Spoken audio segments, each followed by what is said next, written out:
আছো ৰাভা গানৰ ওপৰত ৰিচাৰ্চ কৰি আছো এতিয়া সো সেইকাৰণে মই আণ্ডাৰ দ্য ছাল বহুত মন আছিল চাবলৈ বহুত বছৰৰ পৰা শুনি আছো এতিয়া ফাইনেলি পাইছো আহিবলৈ বহুত ভাল লাগিল আৰু সেইবোৰ গান যে গাইছে ইমান ধুনীয়াকে আৰু সব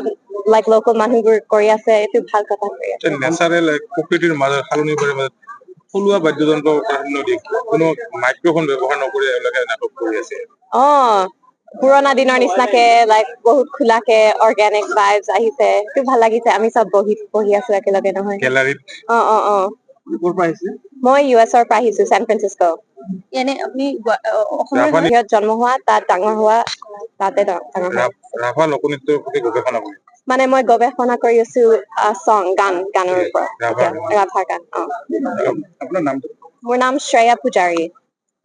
ভাল লাগিছে আহি নিশ্চয় নাটক চাই বহুত ভাল লাগিছে ইয়াত আহি পেলাই থেংক ইউ আহিছো পণ্ডিত দীনদয়াল উপাধ্যায় আদৰ্শ মহাবিদ্যালয় টুলুঙিয়াত অৱস্থিত তাৰে মই প্ৰবক্তা আৰু তাৰ পৰা আমাৰ ষ্টুডেন্টছ খিনিও আহি আছে ছাত্ৰ ছাত্ৰী যিহেতুকে আহি পোৱা নাই গতিকে মই আগতে আহি পেলাই উপভোগ কৰিলো প্ৰথমখন নাটক খুবেই ভাল লাগিছে আগৰ পৰাই বাদুংডুপ্পা কলা কেন্দ্ৰ সম্পৰ্কে শুনি আহিছো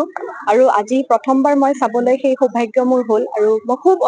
ভাল পাইছো খুব ভাল লাগিছে আগলৈ যাতে আৰু ভাল হওক তাকে কামনা কৰিছো প্ৰকৃতিৰ মাজত নাটক উপভোগ কৰিলে সেইটো সঁচাকৈ এটা খুব ইউনিক বুলি ক'ব লাগিব ক'তো আগতে হয়তো হোৱাও নাই দেখাও নাই আৰু ইমান মানে শান্ত পৰিৱেশৰ মাজত ইমান সুন্দৰকৈ এটা নাটক উপস্থাপন কৰাটো সঁচাকৈ মানে খুবেই প্ৰশংসনীয় নাটক বুলিলে ধুমধাম এটা মানে এটা শব্দৰ যিটো এটা সৃষ্টি কৰা হয় শব্দৰ যাদু এটা তাৰ মাজত ইমান নীৰৱ প্ৰকৃতিৰ মাজত ইমান সুন্দৰ এটা নাটক খুব ভাল লগা অনুভৱ আছিলে